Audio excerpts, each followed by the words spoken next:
Elle dit, un grand Québécois, puis elle dit, je vous ai choisi. Puis là, on m'a demandé, qu'est-ce que c'est pour vous qu'un grand Québécois? Là, j'y ai expliqué que c'était probablement son père. Alors, ça m'a donné l'occasion de parler de ce que c'est qu'un grand Québécois, puis on va parler de ça parce que c'est exactement dans la lignée du mot tradition. Un grand Québécois, c'est très souvent inconnu. C'est très souvent parfaitement anonyme. Et c'est très souvent gratuit. Un grand Québécois. Un vrai grand Québécois. Ça n'a pas son nom dans le journal, puis ça n'a pas son nom à la télé. Ça a son nom sur sa tombe, des fois, quand c'est mort. Et puis, même son nom est anonyme au cimetière. Parce qu'une fois mort, on sait rarement qu'il a été un grand Québécois. Puis il y en a beaucoup de même. Heureusement, il n'y aurait pas de Québec. Ouais. Vous pensez ça? Ce sont les anonymes qui font le pays, et pas les nommés ni les connus. C'est ma pensée la plus sincère.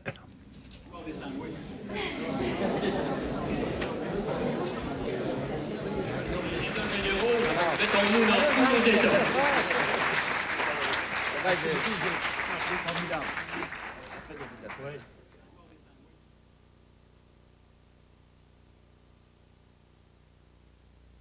Ben, on va parler de tout ça. On commence, là? On a commencé? On est en train? Ah oui, on est Tu couperas ça, la braque. Je ferai du montage un petit peu. Ça fait 3 semaines l'émission. C'est ça. Mais vous avez posé une question très intéressante tout à l'heure en demandant si c'est dangereux, si ça peut pas comporter quelques dangers de faire ce que nous sommes en train de faire avec les états du patrimoine vivant. J'ai failli dire les états vivants du patrimoine, c'est pareil. C'est presque pareil. On peut inverser. Il y a grand danger à ne pas le faire. Il y a danger de se décalcifier, de se déraciner, de se dessécher et de laisser les racines mourir par manque d'être arrosées de suite, par manque d'avoir le sens de la tradition qui est le sens du transporteur. Tradere, hein? Traditio, trade, my God, my goodness, trade, c'est échanger, faire du commerce, c'est emporter. Il y a une expression que je trouve admirable en anglais pour désigner une certaine sorte de vent, trade winds. Hein? Les vents qui portaient les bateaux vers le commerce extérieur. Alors, la tradition, trade vient de là. Les traders. Ils parlaient de ça. Il disait ça, mon père, à propos des bateaux, des fois. Les traders. Il disait ça à propos des marchands aussi. Des marchands non plus ambulants, mais navigateurs, des marchands navigants, qui venaient vendre leurs marchandises très loin, jusque sur la côte nord, et dans les Goélettes. Les traders. Et pour lui, c'était un mot un peu magique, parce que ça faisait de l'échange, de la communication. Il adorait parler, il adorait communiquer avec les autres, et apprendre des choses. Et puis, c'était un excellent écouteur aussi. Il avait bonne oreille pour écouter. Et il disait ce mot-là comme il aurait dit, comme moi je disais un brick. C'est un mot magique, un mot qui me transportait, c'est le cas de le dire. Le mot trader transportait mon père. Quand il avait dit ce mot-là, puis qu'il en parlait, il paraphrasait là-dessus, et il donnait l'impression de voyager, d'être lui-même devenu marchand, trader. Alors, tradérer, transporter d'une génération à l'autre, c'est la tradition. Comme portager, passer le canot, le véhicule, d'un lac à l'autre, ou d'un lac à une rivière en haut en évitant la chute, en évitant les dangers. Alors, un transporteur, c'est ça, être dans la lignée de la tradition. Être soi-même un trader. Un trader, comme disait mon père. Un marchand de rêve et des fois un marchand de projet. Oh, la belle job. Oh, le beau travail à faire. Marchand de projet. Je rêve personnellement de devenir marchand de projet. Je les vendrai pas cher, apparemment, mais que c'est cher de les avoir ensuite en tête et de devoir les relever les défis de les réaliser. Ça, c'est cher. Et comme peuple, vous ne pensez pas qu'on en a besoin de... Ouais. On a besoin autant de rêves, au moins, Ouais. que de constat de la réalité. Ben, constater la réalité, c'est constater le passé qui s'est mal conduit, en général. Le passé des humains et le passé des choses. Hein? Heureusement, il y a le souvenir, qui est un excellent éclairagiste. Il met tout en couleur. Il précise et il donne du flou quand c'est nécessaire. Quand il le juge à propos des rêves. La mémoire a un excellent éclairagiste.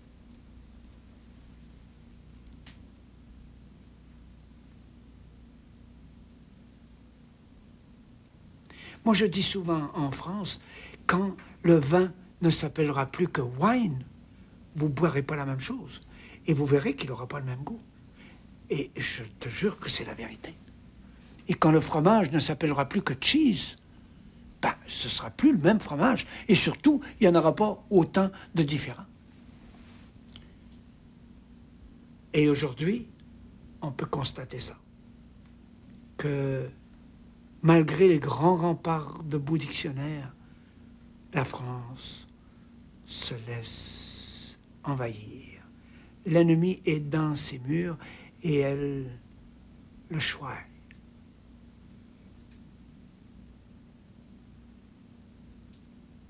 Elle le caresse. Et elle s'endort dans ses bras. Comme aurait dit Brassens, il a mis les mains sur ses hanches. Il parlait à ce moment-là d'un Père Noël américain. C'est amusant de constater. Il parlait même pas de la souris Mickey. Et pourtant, on voit de quelle immense agression elle est capable. C'est passionnant, c'est très intéressant qu'on se mette à s'intéresser autant à ses racines. C'est parce que le ciment des villes a empêché les arbres d'aller chercher leurs racines là où ils devaient, d'aller planter leurs racines là où ils devaient les planter. Alors, ça fait des arbres qui meurent des fois. Un arbre qui meurt n'aime pas plus ça qu'un Indien ou qu'un Américain ou qu'un Vietnamien ou qu'un Québécois qui meurt. L'arbre qui meurt n'aime pas mourir.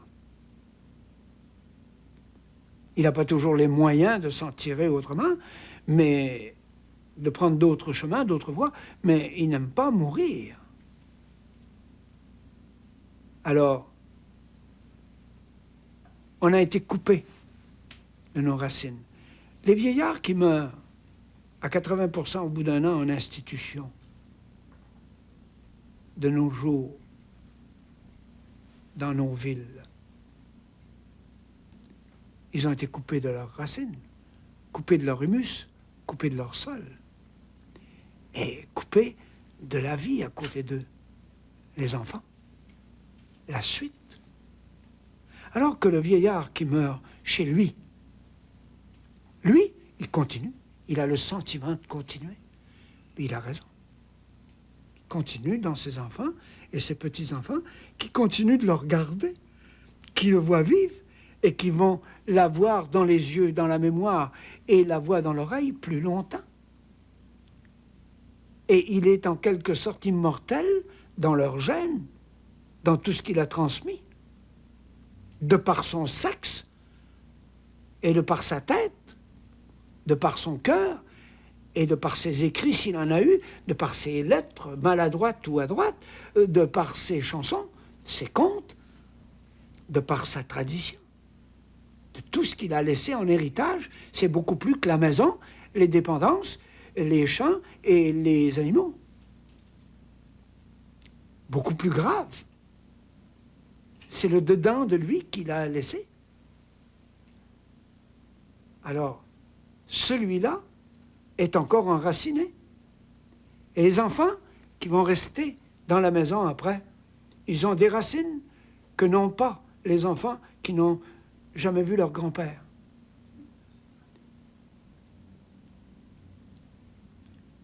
Nous sommes des êtres de passage, des portageurs. Mais pour que ça ait valu la peine de partager, il faut que quelqu'un prenne le canot à notre suite et fasse la rivière, des fois en remontant. Puis s'il y a une chute, reprenne un portage. Et s'il n'y a pas de portage, le faire. À la hache. La largeur du canot. Il n'y a pas besoin de le faire dans le sens de la longueur du canot, aussi large. Un canot, ça passe dans ça. Ça n'a pas besoin de ça pour passer. Ça a besoin de la largeur des épaules du portageur. Alors, les gens qui sont déracinés de leur milieu, qui se retrouvent en ville après avoir été le Jean Bourgeois en Gaspésie ou sur la Côte-Nord, ils perdent leurs racines. Et où est-ce qu'ils retrouvent leurs racines? En dedans d'eux-mêmes, dans leur tradition, dans un air d'accordéon, dans un reel au violon, une gigue, dans une vieille chanson. Quand je veux retrouver mon enfance, moi, je vais chercher une vieille chanson, comme M. Théophane chantait, « Un petit saut, un petit pas, voilà le plaisir des dames. Aller chez la voisine faire des histoires, parler en blanc, parler en noir, la plupart du temps sans rien savoir, et voyons donc, voilà le plaisir des dames, voilà le plaisir. » Il y avait le plaisir des hommes, prendre un petit coup, gaspiller le tabac, il y avait le plaisir des jeunes. Bon, eh ben, si je me rappelle cette chanson, je me retrouve à 4 ans.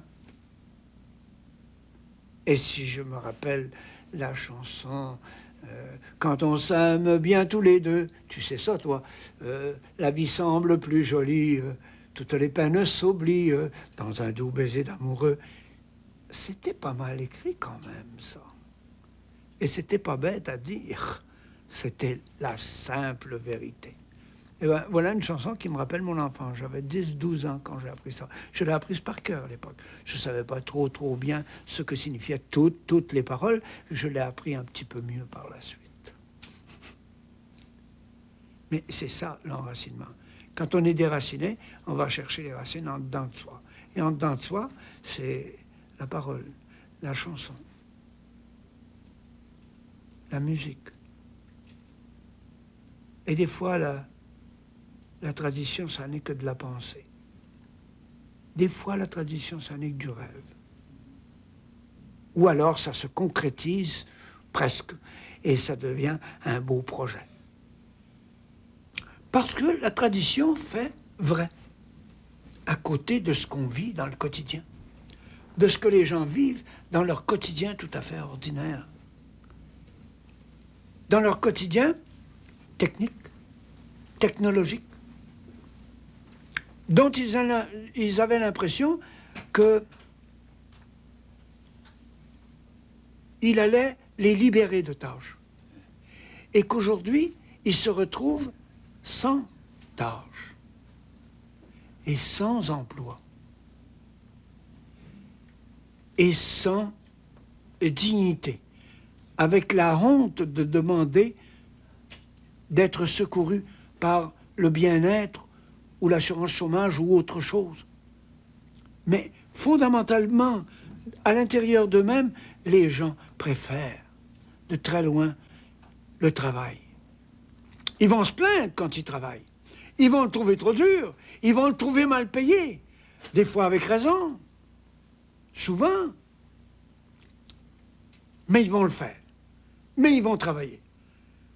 Mais quand ils vont avoir perdu leur travail, ils vont avoir le sentiment d'avoir perdu en même temps leur dignité et leur définition même. Il ne faut pas oublier ça. Les gens exigent, sans savoir comment l'exiger, du travail. Beaucoup plus que de la farniente et que de la paresse. Les gens ne sont pas intéressés profondément par la paresse. La paresse pour un moment, oui. Dis-moi que je suis en vacances, je vais le croire. 15 jours. Mais de toute façon, je vais le croire 2 jours, parce qu'après ça, je vais me mettre à travailler dans mon métier, moi, dans mon domaine. Mais la paresse, rien faire, à l'année, mais ça n'intéresse personne profondément, ça. Et puis ça enlève la dignité de l'homme. Je ne dirais pas que le travail ennoblit, puis toute cette panoplie qu'on nous a servi si longtemps pour nous faire travailler davantage à moins cher. Non, non, non, non. Je ne suis pas patron. Moi. Mais je dirais que ce qui manque aux gens aujourd'hui, ça n'est pas de la vaillance. C'est du travail. Une occasion de travailler. Du plein emploi, si c'était possible, mais enfin, un emploi au moins. Et ce dont les gens ont besoin aujourd'hui, c'est pas de la retraite. Que signifie le mot retraite? Ça signifie qu'on a été battu aux dernières nouvelles. Ben oui, battre en retraite, non? Battre en retraite. Ça n'est plus se battre. Les gens sont bien plus intéressants et intéressés quand ils ont des projets. Il faut que les gens se départissent de cette crainte de la machine, de la mécanique, de la technologie, et l'envahissent, s'en occupent, s'en servent, et ne soient jamais, mais jamais à son service. Cette machine qui me regarde, je ne suis pas à son service. Elle est au mien. Je m'en sers. Je dis ce que je veux dedans. Et elle transmettra ce que je voudrais. Mais je ne parle pas aussi aisément devant toutes ces machines-là. Ça dépend de qui derrière. Alors derrière, c'est encore un humain. Ça n'est pas une machine derrière. Mais quand derrière la machine, il y a une autre machine, et que derrière l'autre machine, il y a une autre immense grosse machine qui peut s'appeler Big Brother ou autre chose, comme aurait dit George Orwell, eh bien là, on est au service. Et là, on est défait, déshumanisé, utilisé comme morceau de remplacement, pièce de remplacement. Ça vient doucement qu'on ait des pièces de remplacement. Moi, j'ai des dents de remplacement. C'est dur à remplacer. C'est bien de l'ouvrage. Et c'est cher, sacrement, c'est cher. Eh bien, ça vient doucement, le remplacement. Ce qui m'effraie, c'est qu'il est minuit moins 5 pour la Terre. Pour les Québécois, il est minuit moins quart. Marie Picard, il est minuit moins quart. Veillez, veillez, veillez. C'est C'est un chant traditionnel, si ma mémoire est bonne. Il est minuit moins quart. Vous direz ça à Marie Picard si vous la rencontrez. Mais pour le monde entier, il est minuit moins 5.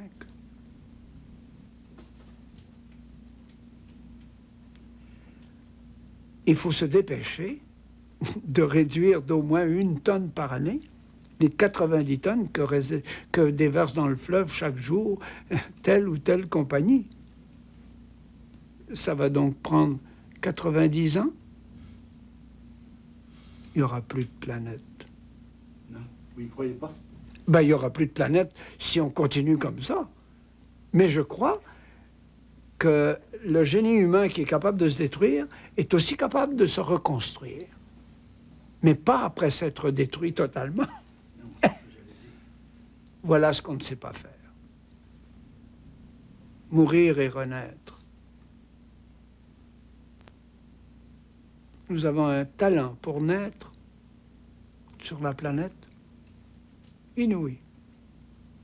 Un talent qui le dépasse encore pour mourir. Nous avons une pulsion de mort très costaude. Mais nous ne savons pas renaître après être morts. Et nous sommes en train de nous suicider collectivement. C'est pas très joli, ça. Et pourquoi vous m'entraînez sur des pentes de ce genre et sur des propos pareils? J'ai rien dit. Mais, et moi, à peine. Parce que tu dit, il était 10h moins 10, c'est ça? Vous êtes forts, les gars. Pour faire dégoiser un gars, vous êtes forts.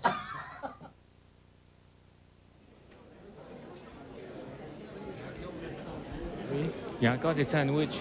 Ah oui, few. OK. Et fait? Oui. Plein, c'est terminé.